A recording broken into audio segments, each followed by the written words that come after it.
Okay, hi everyone. My name is Muhammad Fadli Muhammad, and you can call me Mr. Fad. So now I will present you a topic about function, which specializes to the quality function. And I think you already know about this quality function because it is used a lot of in our daily life. But don't worry, I will brief shortly about this quality function for you to recall about it. And as we already know, quality function has their parabola curve, which is you can see at the right slide. The graph have the green, red, and blue one. So at our primary school, we have been exposed to the smile and set graph, right? So it is the same actually.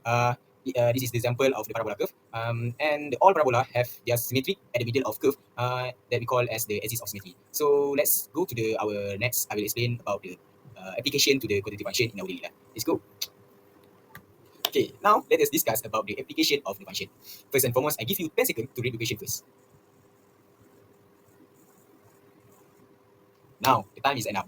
As you can see to the equation, this is actually often happen in our daily life. As we can take as example, have you seen the basketball match before this? Where the player throw the ball to the teammate and shooting the ball into the basket ring. So it is actually the same situation with this case study, the application of the quadratic function. So let's go to the first question first. The A question is asking about when will the rock be 60 feet above the beach. So it's actually what time where the height is 60 feet above the beach. So you can see at the equation given, the blue one, which is h is negative 5t squared plus 10t plus the 300. So you need to substitute the 60 into the h to and solve the quadratic equation until you get the t answer, which are the 8 second and negative 6 second. But you can just ignore the negative answer. And let's go to the next question, the B question. What is the highest height of the rope after a throw? So before this, I have been explained about the middle curve of the parabola curve, right? So you can use the formula s equal to negative b over 2a in the circle red one to get the time, which is the 1 second. And you need to substitute the time 1 second into the equation given, and you will get the height of the rope, the maximum height of the rope after a throw. So I think this is the simple, easy, right, to solve this question. So good job, guys. Good job, guys. Okay, now this is the end part of topic function. So in conclusion, function plays an important role in solving many problems in our daily life. And for my part, we apply the function theory, the quadratic function theory, in solving the throwing rope problem. And by using the quadratic function theory, we can find the time at a certain height and also the maximum height level of the throw after a throw. So for the next part, I will pass to the Zakaria to explain another topic. And see you guys. Bye. Hello everyone, my name is Zakaria, and before I start, I just want to thank my friend Fahd for giving me the opportunity to talk about complex number, which if you guys need to refresh your knowledge, they go by this general form where Z equals A plus IB, where A is the real part and IB is the imaginary part. Moreover, A and B are real numbers. In addition, the value of I equals square root minus 1. Finally, the diagram that are going to be used in complex number, such as the one you can see above me, are called arcane diagram, where x-axis represents the real part and y-axis represent the imaginary part. With all of that being said, now we're moving on to our case study. Feel free to pause the video if you want to take a look at our case now. Hamza is an electrical engineering student who has just graduated, and during his new job, he was tasked to find the total power supply voltage in order to have a proper working RC circuit. We are given the first and second, the power supply voltage. But how are we going to find their total? We can't just add their sum, calculate their sum, and call it a day because it will not work. Well, and we also realize how dangerous putting the wrong inputs and also the equipment. It's going to lead to catastrophe. That's why Euler's formula come here to place, which would help us, and we're going to see in the following slides. One of the first steps that we need to do in order to find the combined potential difference, we express both voltage as the real part of complex number, which will end up resulting here having ZA equals 3 exponential I t, which t here represents time, 3 degree, and ZB equals 5 exponential to the power of I t times t times 120. Now we move to the interesting part, where we add the complex number in factorials. That means ZA plus ZB, and by following the calculation I put, we'll end up getting square root 34 times exponential to the power of I times t plus 89 degree, which means we'll get eventually that the total of the power supplies is square root 34 cos t plus 89 degree voltage, which means Hamza will be able to determine the total of the power supplies at any time given. And by this, we'll move on to our conclusion. Moving on to our final part, which is conclusion. Even though we cannot physically visualize complex number, it is impossible to deny its importance to the scientific community. Complex number perfectly demonstrated the role of mathematics in science. It acts both as powerful language to describe complicated phenomena and comprehensive toolkit to solve difficulty problems. I think that will be all for me. I hope you learned a few things about complex number, and I would like to invite my friend Ira to talk about her case, which is matrix. Goodbye, everyone. Hi everyone. So my name is Ira, and I'm going to talk about my case study, which is matrices. So for the case study, I am going to use matrices, specifically the Gaussian elimination method, to solve a circuit, like to determine the electric current flows in the circuit using Kirchhoff law. So as we all know, we've learned about Kirchhoff law before, and it's quite tedious to use the algebraic method. So through this, we would be able to solve it more easier by using matrices. So like what we've learned before, here in the circuit, as you can see, all the values of the resistor in ohm are already given. So we just have to solve the electric current that flows, I1, I2, and I3. So first, what I did here is I'm using the Clipchamp law to form an equation. So 25 ohm times I1, because the current flows through that resistor. The same thing goes with 15 times I1 plus I2, because both I1 and I2 flows through that resistor. And I did the same thing for all the currents. I will just times the value of the resistor with the current in which that it flows through. So it will equal to the voltage. The voltage it will go through the 1000 volts, and then it will go back to the 1000 volts. That's why it's 1000 minus 1000. If you see in the middle in the middle part of the circuit, it'll flow through the 2000 volts and go back to the 1000 volts. That's why it's 2000 minus 1000. That's what I did, the whole thing. So we will eventually have three equations. Next, with the three equations that we have just now, we have to still simplify it. So we will just times in the 15 times I1 plus I2 to form another equation. So we can simplify it by adding the 25 I1 plus 15 I1. So it'll form 90 I1. The same thing goes with the equations below. We're just going to times it in and plus everything together. So we'll have a more simplified equation. Once we have the simplified equation, we're just going to write it in matrix form, which I don't think should be a problem for anyone because we've already learned it before. So we're just going to put it into the matrix form, like stated in the slides. When it's already in the matrix form like we did just now, we're going to solve that using the Gaussian elimination method. So we would have to make sure that these values in the diagonal would be equal to 1, and everything else around it has to be 0. But exclude this. This doesn't have to be, the one that is equal to doesn't all have to be 0. What's important is that this one and this one is equal to 0. So we also have to make sure that this value on the top left corner is the value with the biggest value. So for the first step, we're going to make sure that this 90 is equal to, it will be changed to value of 1. So in order to do that, we'll divide the values in row 1 by 90. Next, once that's already equal to 1, we're going to change this 15 to 0. So in order to do that, we're going to take the values of row 2 and minus it with 15 times row 1. Next is the middle value here. We need to make sure that it is equal to 1. So that's why we're going to divide it with its own value again, which is row 2 divided by 135 over 2. So we'll get 1.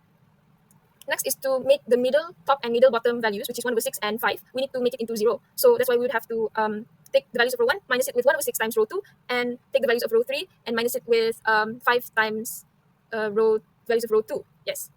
Next, for the value here, which is 1880 over 27, we would need that to become 1 because the values here on the diagonal, like I said, has to be 1 so that it's easier for you to calculate. We're going to divide it by its own value again.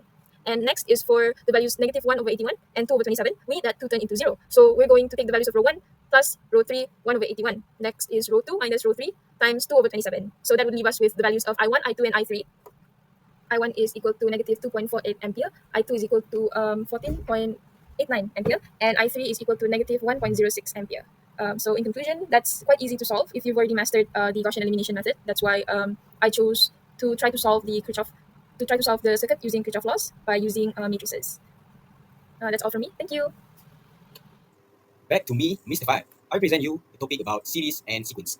So sequence is actually has two parts, arithmetic and geometry sequence, but I specialize to the geometry sequence. So what is the sequence actually? Sequence is about the arrangement of a set of number. So what is the series? Series is the sum of elements in the sequence. So you can, the series is actually by adding the every term of the sequence. And what is geometry sequence? Geometry sequence is a set of number, is arrangement of set number, and every term is obtained by multiply or divide with a certain number. So you got it? Yes. Let's go to the next part. Thus, now let us discuss about the application of series and sequence. Okay, I give you 10 seconds to read the question first. Ding ding ding. Now the time is end up. Okay, by looking at the picture, we can see that the cylinder is increasing continuously until the end terms. So let's go to the first question, the volume of water in the first cylinder. So to solve this, you need to substitute the one with the end terms to find the first cylinder. And for the next question, the volume of water in the 26 cylinder.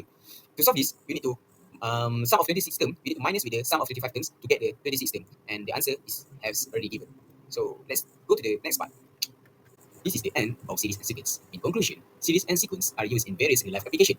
As example, for statistics and data analysis, we can apply the series and sequence theory concept to find the trends and pattern in certain data. It automatically helps us to solve the problem, such as inflation, by using this concept.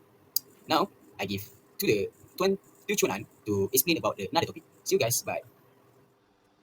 Hi everyone, my name is Tiu Chuan, and today I'm going to share about two topics, which is differentiation and integrations. So I would like to start with the topic differentiation. What is differentiation? Differentiation is the process of finding a derivative of a function with respect to x. So there are many ways to find the differentiation of a function, but I'm going to share one of the ways to solve it. So based on the diagram 1, we can see that we use the limit theory where the value of h is approximately equal to 0 to find the differentiation of a function fx. So now I'm going to share how I apply differentiation techniques in my case study. So there's a cylindrical water tank with a height of 20 meter and radius of 8 meter. And now we would like to find the maximum capacity of water that can be filled up by this cylindrical water tank. So by applying differentiation techniques like chain rule and rate of change, it allows a person to find the maximum capacity of water to be filled up by the water tank. As you can see in this slide, this is the calculations part. And at first, we need to find the surface area of the cylinder, where area is equals to 2 pi r squared plus 2 pi r h. And after that, we differentiate the area with respect to h. And now we would like to use a chain rule to find the rate of change of water, where dh over dt equals to dh over dA multiplied with dA over dt. And after that, we substitute h equals to 6 and r equals to 8 into the equations. And at the end, we will get the result of rate of change of water, which is 0.04 meter per second. And since the height of the cylindrical water tank is 20 meter, and we found the rate of change of water, which is 0.04, so we divide 20 by 0.04, we can get the total time taken to fill up the cylindrical water tank. In conclusion, differentiation is a powerful tool that provides valuable insight into the behavior of function and is widely applicable in various scientific, engineering, economical, and mechanical contexts. So for example, for my case study, by applying differentiation techniques, it allowed the person to fill up the water without overflowing of air and prevent waste of water. And most importantly, it actually helped the person to save more cost on water bills. And yeah, so that's why we need to apply differentiation technique in many real-life applications to find the better solution. And that's all for my differentiation parts. And thank you.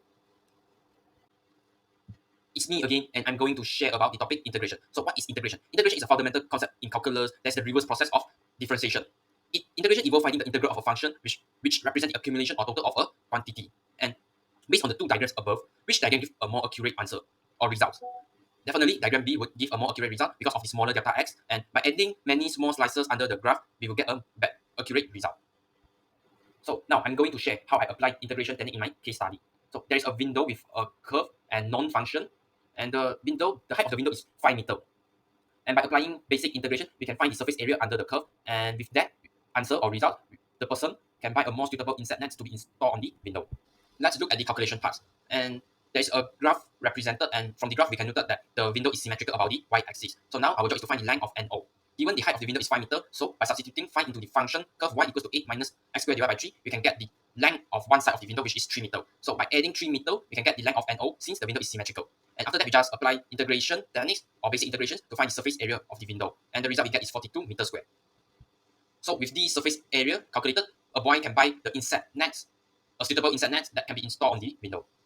In conclusion, integration theory is very useful, and we can apply it in many real-life applications just like differentiation.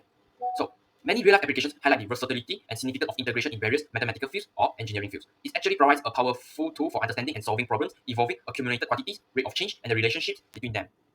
For example, for my case study, it's actually allowed the boy to buy a suitable and fittable inset nets to be installed on the window. Therefore, the boy can avoid buying undersized or oversized inset nets on the window. And yeah, that's all for my integration parts and also for my group presentation. Thank you.